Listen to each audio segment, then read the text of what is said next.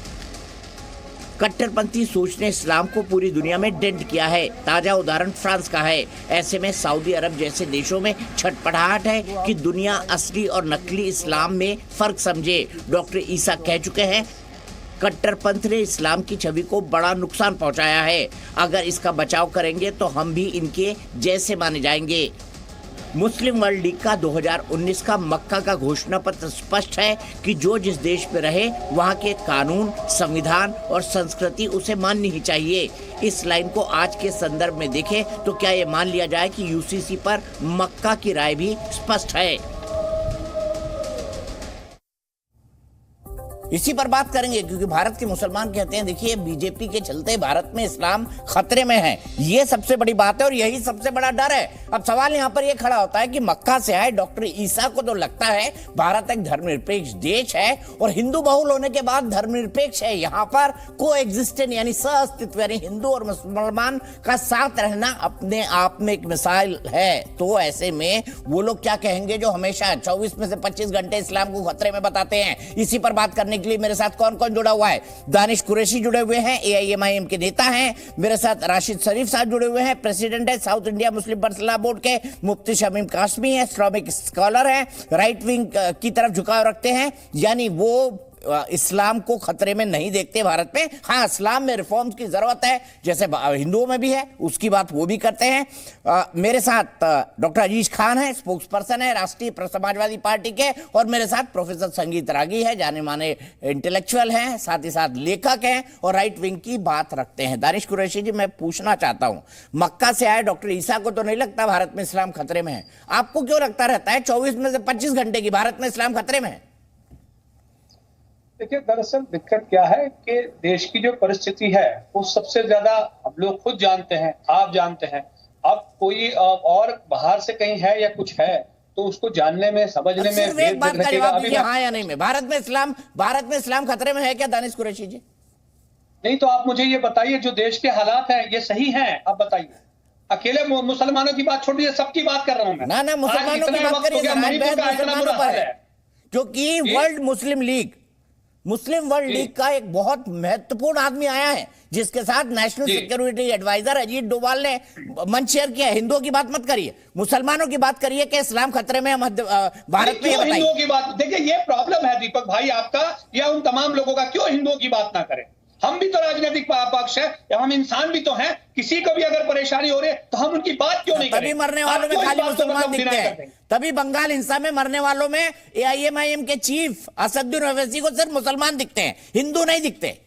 ये असलियत है आपकी। क्या है, सुनिए मेरी बात। कोई आदमी, किसी आदमी को अगर किसी पे कोई ऑफेंस है तो उसके खिलाफ आप भारतीय जनता पार्टी की बात कीजिए। बिल्किस बानो में क्या करा बताइए आप? बिल्किस बानो में सुप्रीम कोर्ट में मामला चल रहा है, 17 जुलाई को सुनवाई है। आप भारतीय जनता पार्टी नहीं तो वहां सुप्रीम कोर्ट से पूछेंगे। हाँ, वो बिल्किस बानो ही पूछेंगे। मतलब कोई अगर वो बिल्किस बानो इसलिए सुन रही है सुप्रीम कोर्ट। मैं आपको बता दूं, अगर सुशीला देवी होती तो उसको सुनवाई भी नहीं मिलती सुप्रीम कोर्ट में। अगर कहीं किसी के खिलाफ कोई मामला है तो वो किसी भी पार्टी का हो, उसके खिलाफ काम होगा। ठीक है, सीधे प्रोफेसर संगीत रागी के पास चलता हूं। संगीत रागी जी, भाई AIMIM को तो इस्लाम खतरे में दिखाई दे रहा है भारत में। देखिए दीपक जी, मैं चाहूंगा सब छोटे छोटे जवाब रखें अपने, ताकि हमारे पास 5 लोग हैं, सबको पर्याप्त बोलने का मौका मिले। देखिए दीपक जी, मैं हमेशा ये कहता हूं कि इस्लाम को किसी अन्य धर्मों से खतरा नहीं है, इस्लाम को इस्लाम से खतरा है। क्योंकि रेडिकल इस्लाम जो है, जिन लोगों की हत्याएं की हैं उनमें 85% जो हैं, जो मारे गए हैं इस्लामिक एक्सट्रीमिज्म में, वो मुस्लिम लोग ही मारे गए हैं। दूसरी बात, एक बात और मैं जोर दे करके कहता हूं, और इसके तर्क यदि आप पूछेंगे तो मैं बताऊंगा भी। इस्लाम को अन्य से खतरा नहीं है, अन्य को इस्लाम से खतरा है। क्योंकि जिस प्रकार का बात अभी सऊदी अरब के धार्मिक व्यक्ति ने कहा, उसका बहुत मामला साफ है कि जिस इस्लाम की व्याख्या आज भारत के अंदर की जाती है वह एक कट्टर इस्लाम की छवि देती है। और जो कट्टर इस्लाम की छवि है, यदि इस्लाम शांति का संदेश है तो कट्टर इस्लाम का संदेश जो है कभी शांति का संदेश हो नहीं सकता। ऐसी स्थिति में जो कट्टर इस्लाम की जो व्याख्या है वह पूरी दुनिया के लिए खतरनाक है, वो पूरी मानवता के लिए कलंक है, वो पूरी मानवता के लिए धब्बा है। और दुर्भाग्य से इस्लाम की वही व्याख्या आज पूरे दुनिया में कायम है। तो जो शांति का संदेश जो इस्लाम को मानने वाले हैं, वो जो ये कहते हैं कि भाई इस्लाम शांति का संदेश देता है, लेकिन ऐसा क्या कारण है कि जो इस्लामिक देश हैं वो सारे अशांत हैं? जहाँ इस्लाम है वह प्रदेश अशांत है, जहाँ इस्लाम का डोमिनेंस एरिया है वह अशांत है। ये सवाल बहुत कौंधता है कि जैसे ही आप कहते हैं कि ये इस्लाम धर्म जो है वो शांति का संदेश है, वो शांति का संदेश पूरी मानवता के लिए देता है, तो यही सवाल आता है कि आखिर वही क्यों जो है इस प्रकार के अपराध में शामिल होता है। आप मोहम्मद साहब के नाम पर जैशे मोहम्मद, लश्कर-ए-तैयबा, तालिबान, ये सब खड़े करते हैं। आपको मोहम्मद साहब के बारे में कोई अपमान की भाषा यूज करता है तो आप उसके खिलाफ आप जान के लिए फतवा, उसको जान लेने के लिए फतवा जारी कर देते हैं।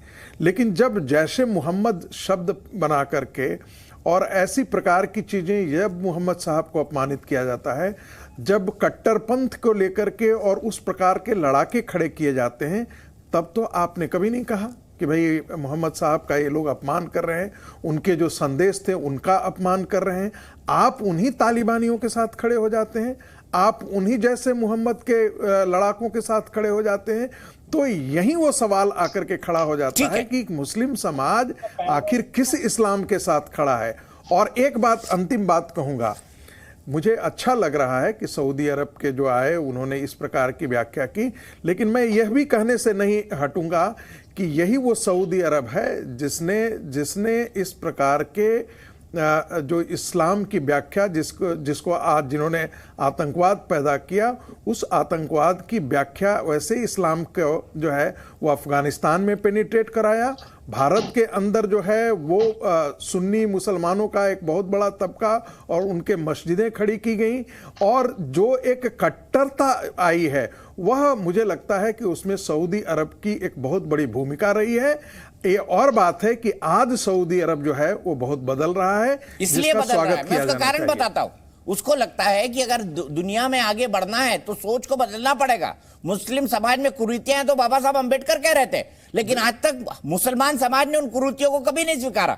इसीलिए हलाला के लिए खड़े हो जाते हैं, बहु विवाह के लिए खड़े हो जाते हैं, 3 तलाक के खिलाफ खड़े हो जाते हैं, धारा 370 के खिलाफ खड़े हो जाते हैं, CAA के खिलाफ खड़े हो जाते हैं, UCC के खिलाफ खड़े हो जाते हैं। अब मैं सीधे एक बात जानना चाहता हूं राशिद शरीफ, आपके लिए पहले इस्लाम है या संविधान है?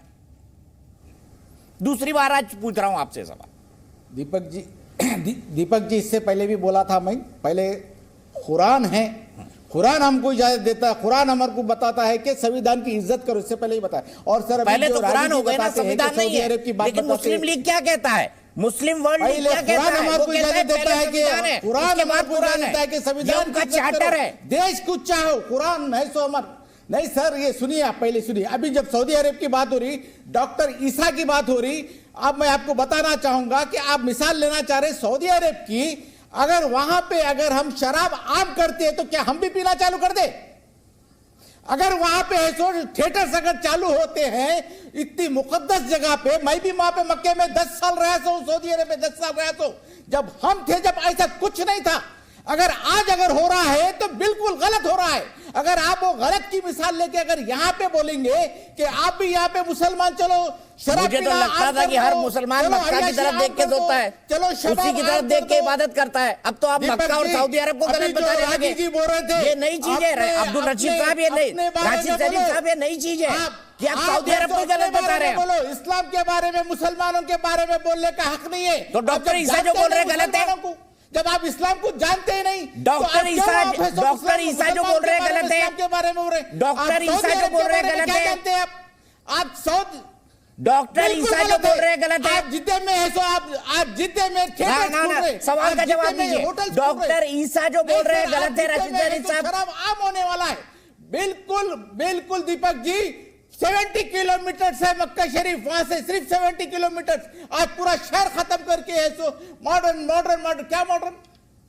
आप क्या बताना चाह रहे हैं? आप किधर थे मुसलमानों को लेकर जाना चाह रहे? गलत मतलब डॉक्टर ईसा जो कह रहे गलत कह रहे हैं, ये भारत के मुसलमान कह रहे हैं जो खुद सऊदी अरेबिया से आए हैं, मुसलमानों के सबसे बड़े NGO के रहनुमा है। ये सब चीज रशीद साहब ज्यादा इस्लाम को समझते हैं, ये डॉक्टर ईसा कम समझते हैं, जिन्होंने इस्लामिक स्टडीज में PhD कर रखा है, वो भी इस्लामिक यूनिवर्सिटी से। आप इस्लाम को ज्यादा समझते हैं, वो नहीं समझते। करो जी दीपक जी, शराब आम करो, वहां पे नाचना गाना आम करो, वहां पे जो मुकद्दस प्लेस है वहां पे ममनू है। ममनू मतलब नहीं, बिल्कुल नहीं कर सकती ये चीज। आज वो चीज वहां पे हो रही तो इसको कौन मानता?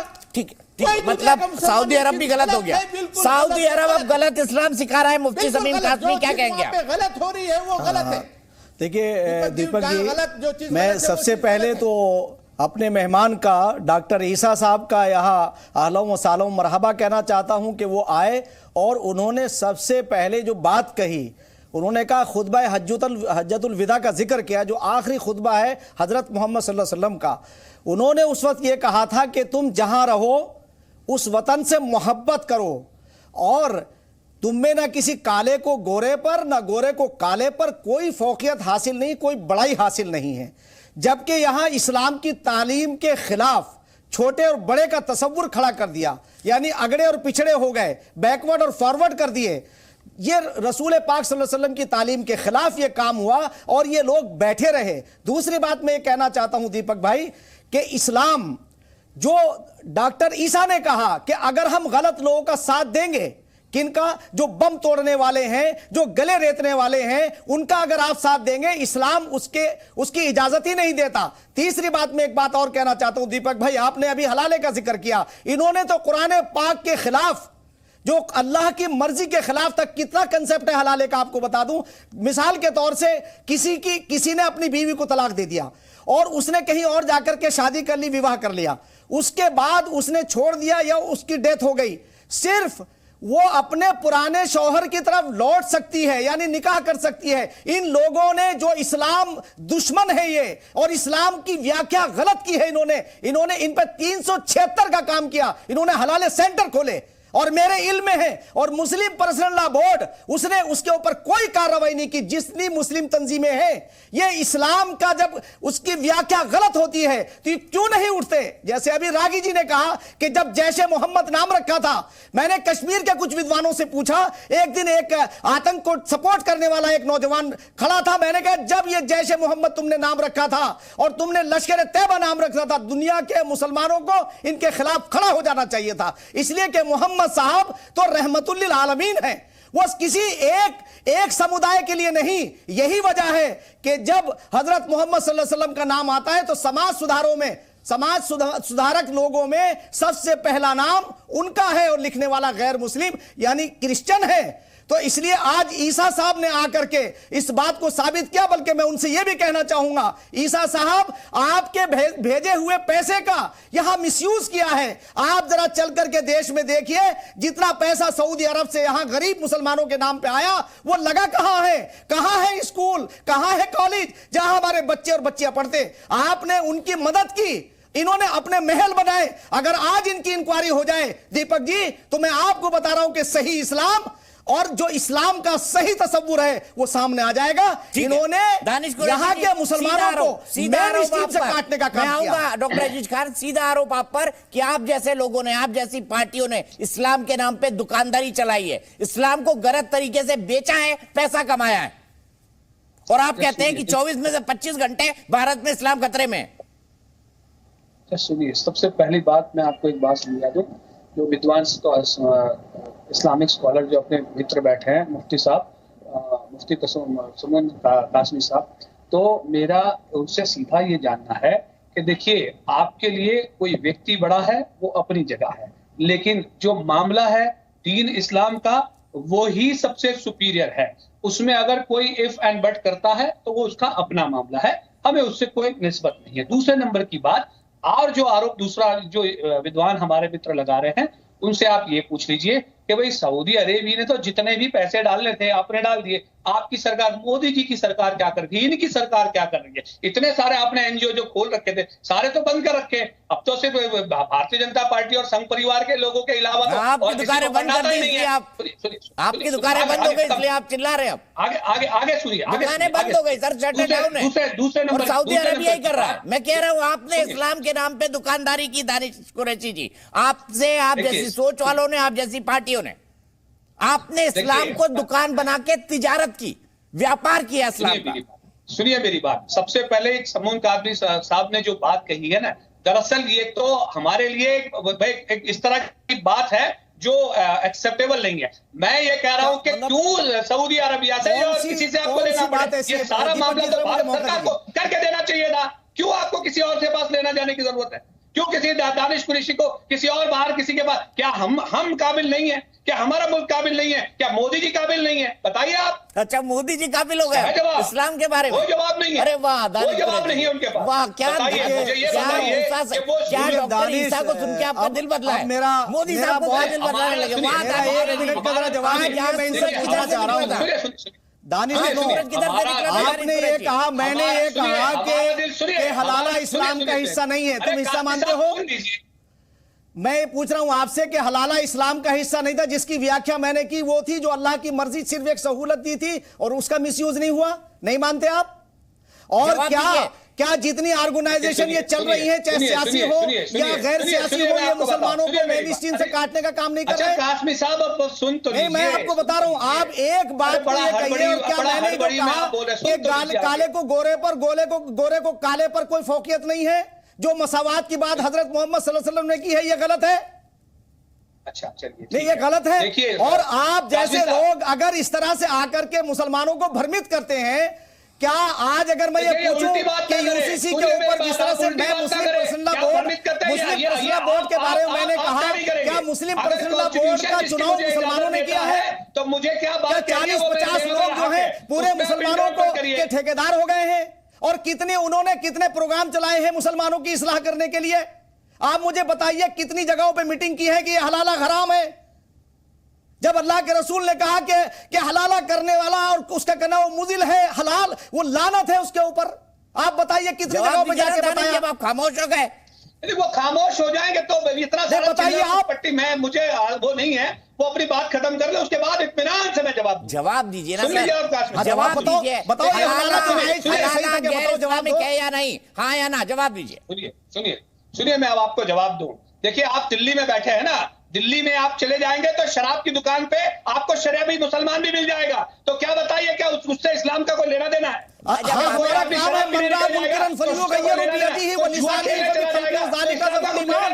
आप ईमान का दर्जा यह है कि आखिरी दर्जे में ज़बान से पहले नंबर पे उसे हाथ से रोको। बदकारी कर रहा है, वहां प्रॉब्लम नहीं है, आपको प्रॉब्लम वहां जाएगा। देखिए, बुराई है, किसी भी चीज की, किसी भी तर्क की हो। अल्लाह के रसूल ने मैंने ये कहा कि अल्लाह के रसूल ने फरमाया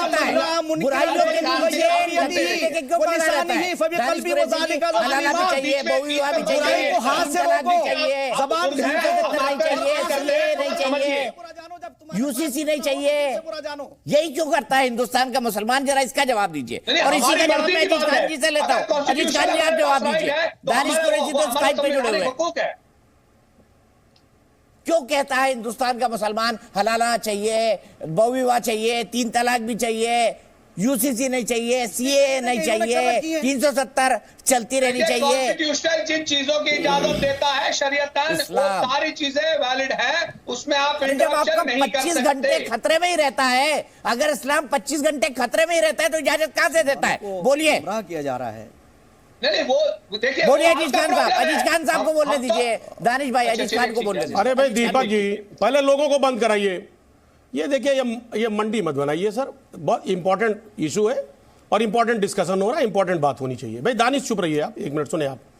देखिए दीपक जी, मैं बड़ी गंभीरता से सारी बातें सबकी मैंने सुनी है, मुझे थोड़ा सा मौका दे, क्योंकि थोड़ा सा जो मैं देख रहा हूं इन पूरे मुद्दों पे जो बहस हो रहा है डिफरेंट टाइप से है। देखिए, आज ये बहस ये हो रहा है कि एक धार्मिक गुरु, जो मुस्लिम धार्मिक गुरु हमारे इस मुल्क में आए हैं और उन्होंने तमाम अच्छी बातें कही है। उन्होंने कहा कि साहब ये मुल्क जो है ये कौमी इत्तेहाद का एक गुलदस्ता है। निश्चित तौर पे ये आज से नहीं है, ये जब से ये मुल्क रहा है, कायम हुआ, हिंदुस्तान का वजूद हुआ, आया वजूद में आया ये मुल्क, यकीन मानिए ये गुलदस्ता रहा है। सभी धर्म, सभी संप्रदाय आपस में एक साथ मिल करके सारे त्योहारों को मनाते हैं, एक दूसरे से मोहब्बत से मिलते हैं, इसमें कोई दो राय नहीं। और समाजवादी पार्टी ने हमेशा वही बात जो अलीसा साहब कहते हैं कि वेद को कुरान के नजदीक लाइए, धर्म को ईमान के नजदीक लाइए, भारत को बचाना है तो अजीज इंसान को इंसान के नजदीक लाइए। हमेशा समाजवादी पार्टी का यह नारा रहा है कि अगर इंसान को बचाना है तो इंसान से मोहब्बत करिए। बस समाजवादी पार्टी को यूसीसी नहीं चाहिए, 3 तलाक भी चाहिए, बहुविवाह भी चाहिए, हलाला भी चाहिए, 370 भी चाहिए सर। अरे सर आप देखिए, ये नहीं चाहिए, यही है ना समाजवादी पार्टी। कितना खूबसूरत गुलदस्ता है। आप मुझे सर, अरे सर आप मुझे बोलने नहीं देंगे तो अपनी बात मैं कैसे रखूंगा? रख दी सर, आपने इतनी बड़ी तकरीर कर दी, लेकिन मैंने आपको एग्जाम्पल भी दे दिए। इन बातों पर बोलेंगे सर। जुबानी जमा खर्चा अलग चीज होती है, और एक्शन में आप लोग क्या कर रहे हैं वो भी अलग चीज होती है। जुबानी जमा खर्चे में तो गुलदस्ता है सर, सुनिए ना, लेकिन फिर भी मुसलमान भारत में खतरे में। नहीं। डॉक्टर अजीज खान साहब, इतना खूबसूरत गुलदस्ता है और संविधान पहले है, आप भी कहते हैं संविधान पहले, तो यूसीसी को मान लीजिए कोई दिक्कत होनी ही नहीं चाहिए, विरोध क्यों फिर इसका? गुलदस्ता है ना, तो गुलदस्ते में। दीपक जी अब अरे सर सुनिए ना सर, गुलदस्ता की बात कर रहा हूं। देखिए यूसीसी की बात जो मैं पहले कह रहा था अभी फिर कह रहा हूं, आप यूसीसी ला नहीं रहे, उसका ड्राफ्ट नहीं ला रहे हैं, आप हल्ला कर रहे हैं। आप इंतजार नहीं कर रहे ना, क्यूआर कोड पहले जारी कर रहे हो, आप इंतजार नहीं कर रहे ड्राफ्ट का, पहले क्यूआर कोड आ रहा है। मस्जिदों में क्यूआर कोड स्कैन करिए, खिलाफत करिए। अब बड़ी मुसीबत, जब आप बोलने नहीं देंगे तो आप ही सब सवाल जवाब सवाल तो पूछूंगा ना, काउंटर नहीं पूछू। मैं कह रहा हूं सर, अगर वाकई में यूसीसी आप लाना चाहते हो, निष्पक्ष तौर पे लाना चाहते हैं, हम स्वागत करते हैं उसका, लेकिन आप पहले ड्राफ्ट लाइए, बुद्धिजीवियों से मशवरा करिए, धर्म के जो कहीं ना कहीं जानकार हैं उनसे मशवरा करिए, क्योंकि ये मुल्क जो है तमाम कौम रहती है, कौमी इत्तेहाद है और तमाम तरीके के यहां पे लोग हैं, गुलदस्ता है, उनसे डिस्कस करिए, सर्वदलीय बैठक बुलाइए। आप ये नहीं बुला रहे, सिर्फ साहब कह रहे हैं ला कमीशन एक साहब रिपोर्ट उसको सबमिट करेगा। मैं कहना चाह रहा हूं अगर वाकई में ला कमीशन के ऊपर आप डिपेंड है तो ये एक तरफ, दूसरी तरफ आप देखिए कि माननीय मोदी जी कह रहे साहब यूसीसी आएगा। अजीत कुरैशी जी जो आपने बनाया है, क्या बोलते हैं, जो आपने वो क्यूआर कोड बनाया विरोध करने वाले का, वो क्यूआर कोड सुझाव करने वाले का बना देते तो भी मैं समझता, लेकिन डॉक्टर ईसा क्यों परेशान है, सऊदी अरब क्यों परेशान है, मुसलमानों के बिहेवियर से वो मुझे समझ आ रहा है। संगीत रागी जी क्या कहेंगे? सब कुछ अच्छा है, गुलदस्ता है, लेकिन मुसलमान खतरे में, दीपक जी मुझे बोलने का मौका नहीं दिया। देखिए मुझे सर बोलने का मौका नहीं दिया, सर पूरा बोलने का मौका दिया, आपको 4 मिनट नहीं दिया आपने। देखिए नहीं, आप देना ही नहीं चाह रहे। देखिए दीपक जी, आप देना चाह रहे, आप इंटरप्ट करते हैं हमको बात करने में। देखिए दीपक जी, जो यूसीसी का मामला है, अभी अजीत जी ने कहा कि भाई ये धर्म के लोगों जो जानकार हैं उनसे आप बात कीजिए। ये धर्म से इसका कोई लेना देना ही नहीं है साहब, ये सिविल लॉज का मामला है और सिविल लॉज के मामले में, सिविल कोड के मामले में ये मैरिज है। मैरिज कैसे आप करवाते हैं, निकाह कराते हैं, हिंदू रीति से कराते हैं, इसमें तो कोई इंटरवेंशन नहीं है। आप मुस्लिम निकाह कराएगा हिंदू अपने यहाँ तो शादी एडॉप्शन, सक्सेशन, इनहेरिटेंस, इन्हीं सब का मामला है। इसमें धर्म को लाने की कोई आवश्यकता नहीं है। क्या मुसलमान अमेरिका में जाकर के कहते हैं क्या कि सारे धर्म गुरुओं को बुला करके, इस्लामिक धर्म गुरुओं को बुला करके और तब इस प्रकार का कोड लेकर के आइए? क्या ये ब्रिटेन में कहते हैं? क्या जर्मनी में जाकर के बोल सकते हैं? क्या अन्य देशों में जाकर के बोल सकते हैं? इस प्रकार की जिद हमारे ही देश में क्यों? एक दूसरी बात, ये सवाल तो डॉक्टर अंबेडकर ने भी किया था और कॉन्स्टिट्यूएंट असेंबली डिबेट्स में भी किया था, जब शरीयत लॉ के बारे में जिक्र किया गया था, और उन्होंने कहा था कि शरीयत लॉ तो 1937 में कोडिफाई किया गया है। ये डिवाइन कहां से हुआ भाई? यदि डिवाइन होता तो सारे जगह एक ही जैसा होना, तो अलग अलग सारे देशों में है। तो तीसरी बात जो मैं कहना चाहता हूं कि देखिए, कहना और बात है इस देश में ऐसा होगा, ये गुलदस्ता है, लेकिन ये गुलदस्ता किसकी वजह से है? ये बार बार मैं कह रहा हूं, ये गुलदस्ता, इस प्रकार का गुलदस्ता हमको इजिप्ट में क्यों नहीं मिलता? इस प्रकार का गुलदस्ता हमको अफगानिस्तान में क्यों नहीं मिलता? इस प्रकार का गुलदस्ता अल्जीरिया में क्यों नहीं मिलता? इस प्रकार का गुलदस्ता मोरक्को में क्यों नहीं मिलता? इस प्रकार का गुलदस्ता ट्यूनीसिया में क्यों नहीं मिलता? इस प्रकार का गुलदस्ता इराक में क्यों नहीं मिलता? क्या कारण है कि इस प्रकार का गुलदस्ता इस्लामिक बहुल कंट्रीज में नहीं है? वहां से हमारे 2 पड़ोसी राज्य हैं, भारत के अंदर भी मुसलमान रहे और हिंदू जो है वो पाकिस्तान और बांग्लादेश में भी रहे, लेकिन वहां से पाकिस्तान से और बांग्लादेश से हिंदुओं को भागना पड़ा और इस्लाम यहां जो 9.4% था वो आज 18.6% हो गया है और पाकिस्तान और बांग्लादेश के मुसलमान आकर के भारत में रह रहे हैं। ये विडंबना देखिए, इसके बावजूद भारत का मुसलमान कहता है कि भाई इस्लाम यहां खतरे में है। तो जिस देश में खतरे में है, आप जरा सोचिए कि जो 2% की आबादी जिनकी है वो खतरा में नहीं है, जो 0.4% की आबादी है, 0.4%, वो अपने आप को खतरा में नहीं मिला, लेकिन मुस्लिम जो दूसरी बहुसंख्यक आबादी है इस देश में, मैं मुसलमानों को अल्पसंख्यक कहने से साफ इनकार करता हूं। कायदे से ये दर्जा इनको नहीं दिया जाना चाहिए, किसी भी प्रकार की इस प्रकार की सुविधाएं इनको नहीं प्राप्त होनी चाहिए, ये मेरी व्यक्तिगत राय है। लेकिन ये कहते हैं कि हम खतरे में हैं, तो तो ये शुद्ध और सिर्फ राजनीतिक इस्लाम की लड़ाई इस देश में कर रहे हैं। जैसे ही वो कहते हैं कि हम अरब की, ये लड़ाई जो है, जब आप बुरके की बात आप करते हैं, ये सारी चीजें आप लेकर के आते हैं, तो आप अरब की सांस्कृतिक आइडेंटिटी को भारत में आप थोपने की कोशिश कर रहे हैं। ये लड़ाई दो धर्मों के बीच में नहीं होकर के एक भारत की संस्कृति में एक विदेशी अरब की संस्कृति को खड़ा करने की जो कोशिश है, उसके कारण ये संघर्ष होता है। ज्ञान देके लेकिन मत बोलिएगा डॉक्टर अजीज खान। नहीं, लेकिन है ही नहीं। अभी संगीत जी ने कहा कि हिंदुस्तान इतना बड़ा दिल दिखाता है कि सभी धर्मों के लोग एक खूबसूरती से रहते हैं। मैं इनको उदाहरण के तौर पे बताना चाहता हूं, शायद जानकारी इनको नहीं है, कि आप जीसीसी में ले लें, गल्फ कंट्रीज में ले लें, मुस्लिम बाहुल है और मुस्लिम कंट्री है, लेकिन हिंदुस्तान के तमाम हमारे साथी जो गैर मुस्लिम हैं वो जाकर के वहां काम करते हैं, उनको सम्मान मिलता है और हमारी आर्थिक मदद होती है बड़े स्तर पर। इनको शायद जानकारी नहीं है। और वहां किसी प्रकार का कोई भेदभाव नहीं है, किसी तरीके का कोई एक दूसरे से कटाक्ष नहीं है, शायद इनको जानकारी नहीं। पहली बात। दूसरी बात मैं आपको बताऊं, अरे सुनिए ना मेरी बात, सुनिए ना, अरे सर सुनिए ना, सर 100% अरे सर कहीं मैं नहीं घूमा, आप लोग बताते हैं, सुनिए। गल्फ कंट्री देखिए। अरे सर सुनिए, सर सुन ले, अब बड़ी मुसीबत है दीपक जी, आप बोलने नहीं देते। देखा है सर मैंने, नहीं आपको जानकारी है लेकिन आप बता नहीं रहे। सऊदी भी देखा, ईरान भी देखा, इराक भी देखा, नहीं देखा। अगर आपने देखा होता तो ये बात नहीं करते। अगर आपने देखा होता और सीरियसली देखा होता शायद ऐसी बात नहीं करते। अब सुनिए ना मेरी बात, मुझे अब यूसीसी पे जिक्र कर रहे हैं साहब। यूसीसी हम जानना चाहते हैं कि आप इस्लाम के हमदर्द हो। आप कह रहे हो सर इस्लाम में कहीं ना कहीं कुरीतियां हैं, सुनिए ना, कुरीतियां हैं, मैं उसे खत्म करना चाहता हूं, सुनिए ना। अरे बिना ड्राफ्ट के क्यूआर कोड मस्जिदों ने क्यों जारी कर दिया? किसी हिंदू मंदिर ने जारी किया आरती के बाद, बड़ी मुसीबत, नमाज के बाद क्यूआर कोड क्यों जारी किया बताइए? आप ही बोलिए। अरे सर सुन तो ले, सर सुन तो ले, सीधा जवाब दीजिए ना। नमाज के बाद क्यूआर कोड जारी जो आप लाना चाहते हैं, सुनिए। अरे भाई आप, यार दीपक जी आप बड़ी मुसीबत है, इतने बड़े एंकर हो के आप बात नहीं करने दे रहे। मुझे अफसोस हो रहा है। या तो आप कहीं ना कहीं आप अपने आप को कहीं ना कहीं ये महसूस कर रहे हैं कि हमारी बात आप पर भारी पड़ जाएगी। अरे सर सुनने तो देना, देश सुन रहा है, सुनने दीजिए बात को।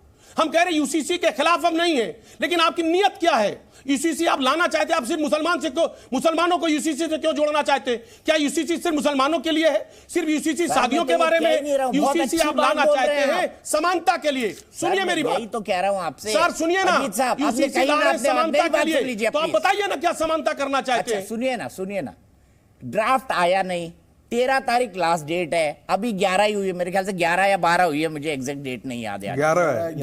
11 हुई है, 2 दिन अभी बाकी है ड्राफ्ट के सामने आने में। अभी कंसल्टेशन हो रही है। उससे पहले एक जुम्मे के दिन मस्जिदों से यूसीसी के विरोध का क्यूआर कोड जारी करके मौलवियों ने पूरे देश भर में क्यों तकरीर करी बताइए? ये किस गुलदस्ते में लिखा है? ये कौन सा गुलदस्ता बनाया है मौलवियों ने? सर अभी यूसीसी आया नहीं, ड्राफ्ट तैयार नहीं हुआ। मोदी जी भाषण देते हैं कि यूसीसी बहुत जरूरी है और लाएंगे। साहब एक तरफ तो आप कह रहे हैं राय लेंगे, या कमीशन राय ले रहा है, दूसरी तरफ प्रधानमंत्री जी कह रहे हैं आएगा। हम जानना चाहते हैं, जानना चाहते हैं क्या प्रधानमंत्री जी अगर चाहेंगे तो नहीं आएगा? क्या ला कमीशन बड़ा हो जाएगा? इसका मतलब आपकी नियत में खोट है। यही भारतीय जनता पार्टी का और संघ परिवार का मुद्दा है। अगर आपकी मंशा में खोट नहीं है तो आप राय लीजिए। ठीक है, मंशा में खोट है, मंशा में खोट है, फिर मैं जम्मू कश्मीर जी के पास जाऊंगा और राशिद शरीफ जी के पास जाऊंगा। मंशा में खोट है बीजेपी की। प्रधानमंत्री ने क्यों बोला यूसीसी आएगा? देखिए, जब आप कहते हैं कि यूसीसी की जो लोग बात करते हैं उनकी मंशा में खोट है, तो यह संविधान निर्माताओं पर भी एक बहुत बड़ा कटाक्ष और व्यंग कर रहे हैं।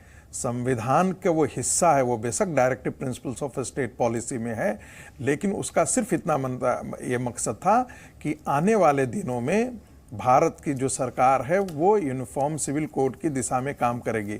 सुप्रीम कोर्ट और हाई कोर्ट के 9 ऐसे जजमेंट्स हैं जिसमें सुप्रीम कोर्ट ने ये कहा, और 2018 का केस आप देखिए, उसमें सुप्रीम कोर्ट ने साफ साफ कहा कि एक कानून होना चाहिए, उसके लिए सरकार को यूसीसी को लानी चाहिए, उस दिशा में बढ़ना चाहिए।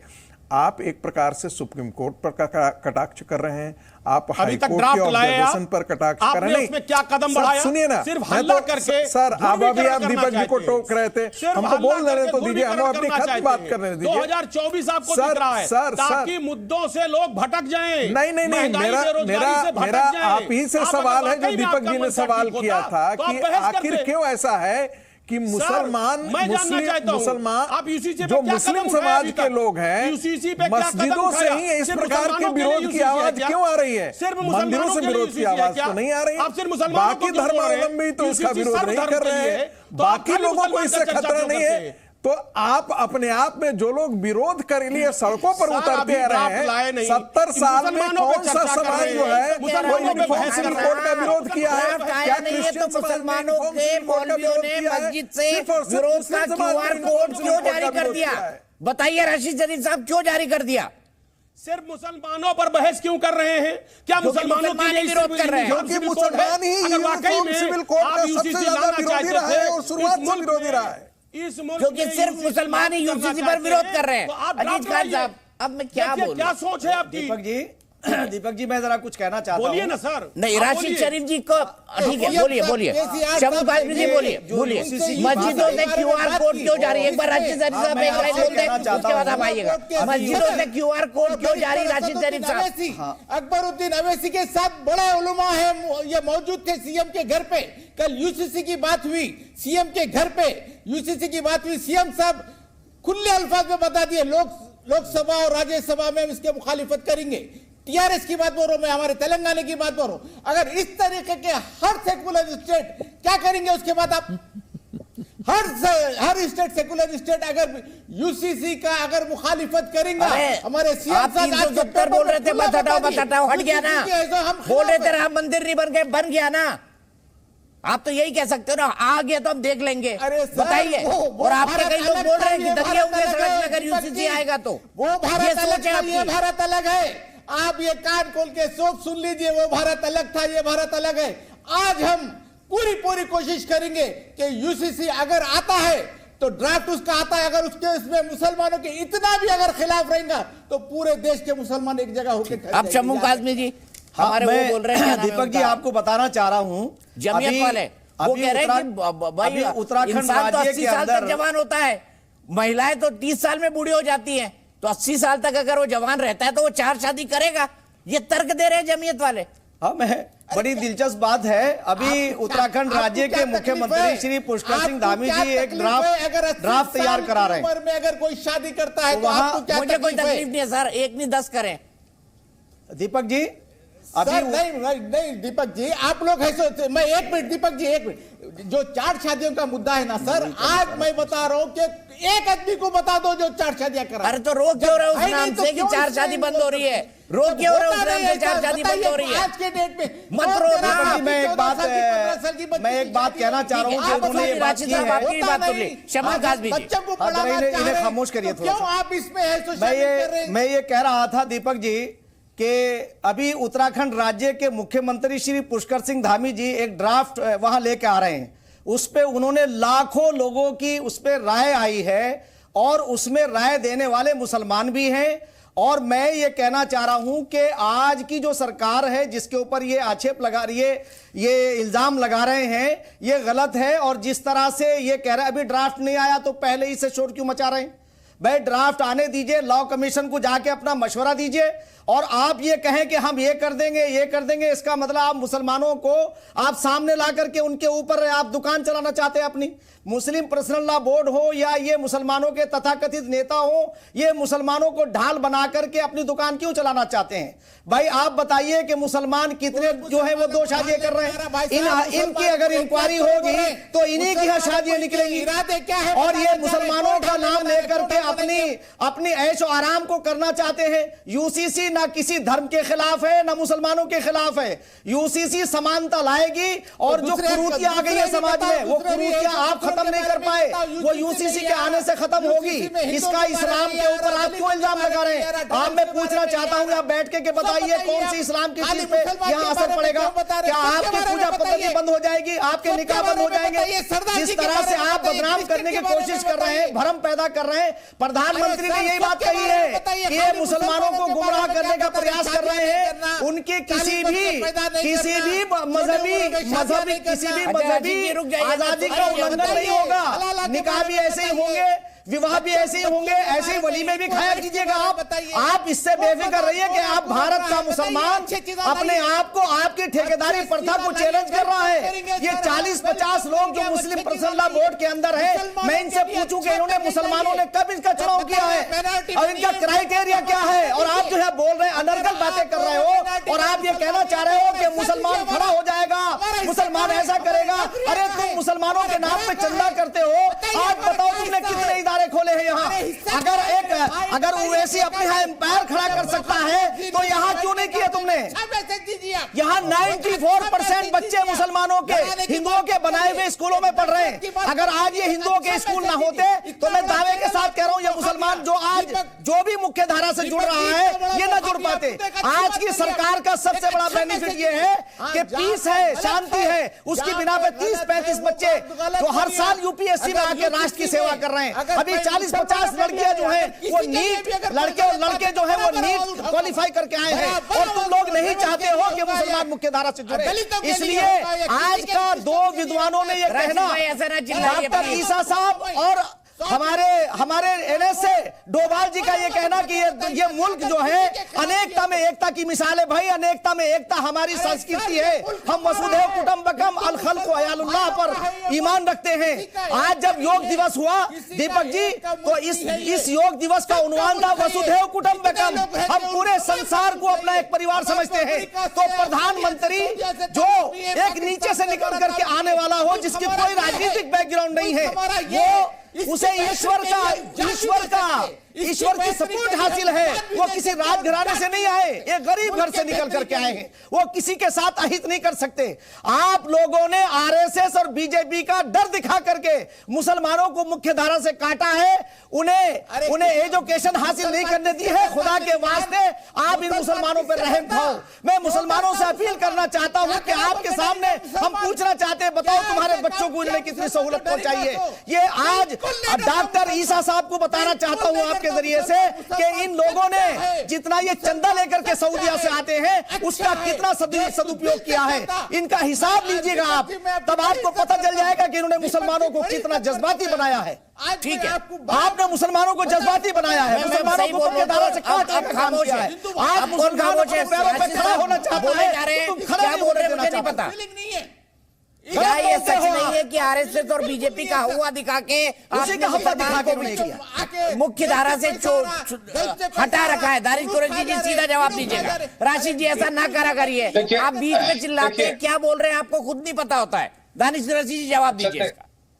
देखिए, सबसे पहले तो मैं समून कासमी साहब का जवाब जानना चाहता हूँ। मुझे कासमी साहब ये समझा दें कि क्या आपको शराब चाहिए? मुझे तो नहीं चाहिए। क्या आपको जुआ चाहिए? मुझे तो नहीं चाहिए। क्या आपको प्रोस्टिट्यूशन चाहिए? मुझे तो नहीं चाहिए। क्या आपको पॉर्न न्यूडिटी चाहिए? मुझे तो नहीं चाहिए। आपको लिव इन रिलेशनशिप चाहिए? मुझे तो नहीं चाहिए। तो आप मुझे ये बता दें, कोई अच्छा हिंदू भी ये सारी चीजें एक्सेप्ट नहीं करता। अब अगर कोई अच्छा हिंदू भी एक्सेप्ट नहीं करता तो फिर अरे भाई मुझे ये बताओ कि आप ये बताइए, आपको शराब पीने के लिए किसने कहा? एग्जैक्टली, तो आपको शराब पीने के लिए नहीं कहा तो किसी को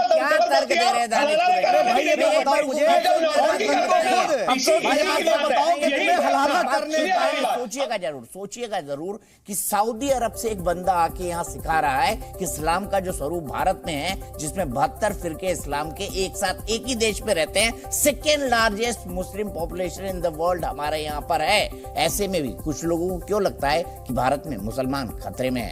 एक ब्रेक, लेकिन इस बारे में सोचिएगा जरूर कि इसके पीछे की राजनीति आखिर है क्या।